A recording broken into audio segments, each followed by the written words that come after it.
Bonjour, Instant Motivation vient introduire au travers de cette vidéo un nouveau type de contenu intitulé Action Conscience. Vous êtes des milliers à nous avoir rejoints depuis la création de cette chaîne et nous vous en sommes infiniment reconnaissants.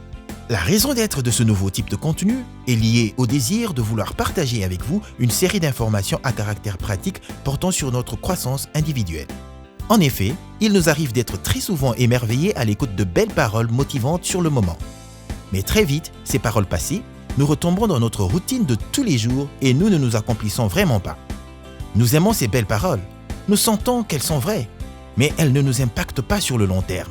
Leur effet est sensation et brièveté. Action Conscience voudrait apporter des notions simples à comprendre et à appliquer. Il nous faut juste reconquérir l'enfance perdue, car ce n'est qu'en observant avec nos yeux d'enfant que rien ne peut nous paraître impossible. N'a-t-on pas dit que le royaume des cieux est pour ceux qui sont comme des petits-enfants? Ces connaissances doivent nous mener à l'expérience afin que ce ne soit pas simplement par des théories que vous affirmez, mais plutôt parce que vous avez expérimenté cela par vous-même. Dans ce premier numéro, nous allons aborder, de manière simple, afin de faciliter la compréhension de tous, un livre dont le contenu mérite d'être largement diffusé et compris, Le pouvoir de la conscience de Neville Goddard. Avant tout, qui est Neville Goddard? Neville Goddard est né le 19 février 1905 à Saint-Michel, dans la Barbade des îles Britanniques, de Joseph Nathaniel Goddard, un marchand, et de Wilhelmina Atkinson.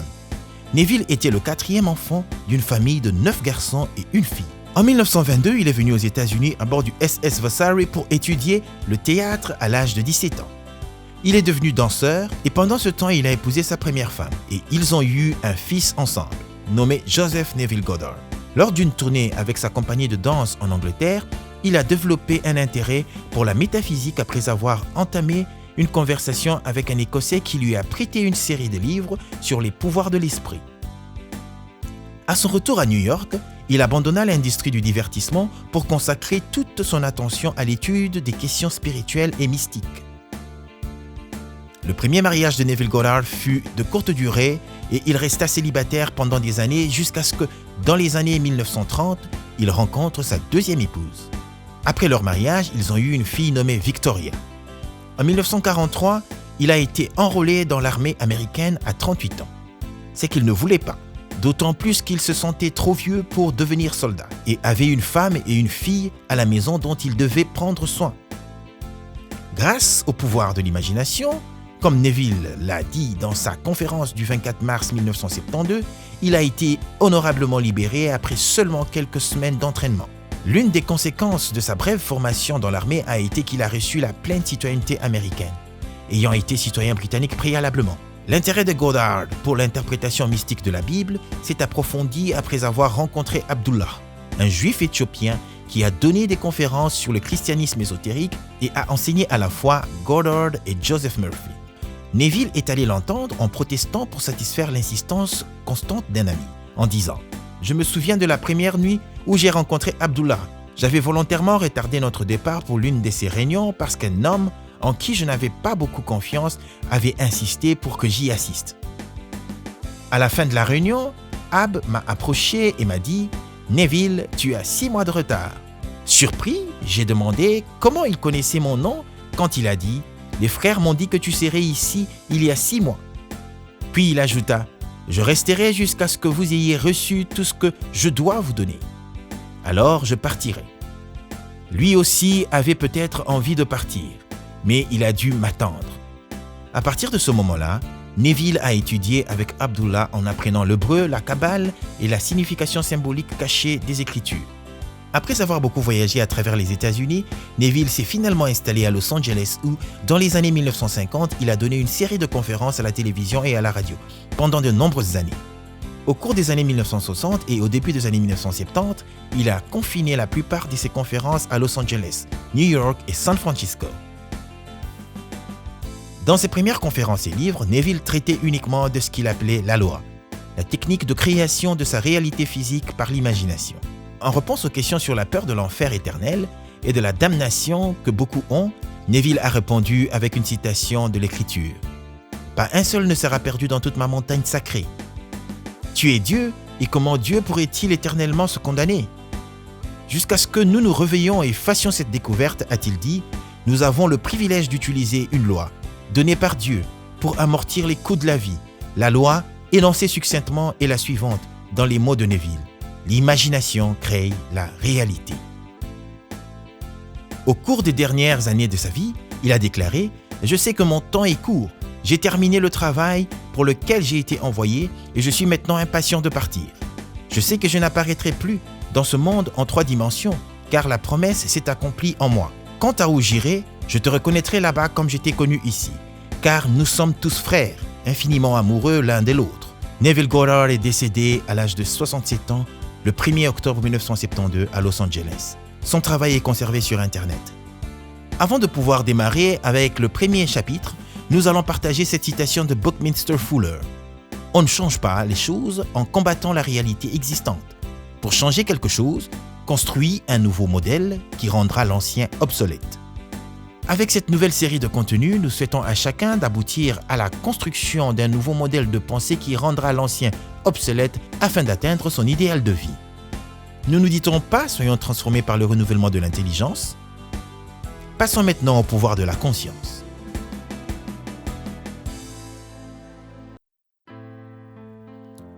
Le pouvoir de la conscience, Neville Goddard, chapitre 1, Je suis.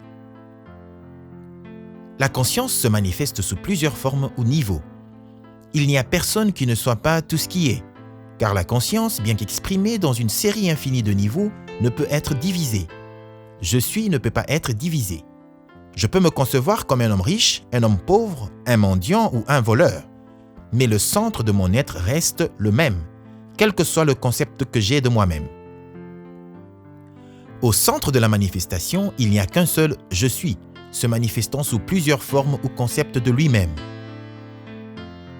Je suis est l'autodéfinition de l'absolu, le fondement sur lequel tout repose. Je suis est la première cause substance. Je suis est la définition de soi de Dieu. Je suis m'a envoyé vers vous. Je suis ce que je suis. Dans Exode chapitre 3 verset 13, il est dit ce qui suit. Moïse dit à Dieu, « J'irai donc vers les enfants d'Israël, et je leur dirai, le Dieu de vos pères m'envoie vers vous. Mais s'ils me demandent quel est son nom, que leur répondrai-je? Dieu dit à Moïse, « Je suis celui qui suis. » Et il ajouta, « C'est ainsi que tu répondras aux enfants d'Israël.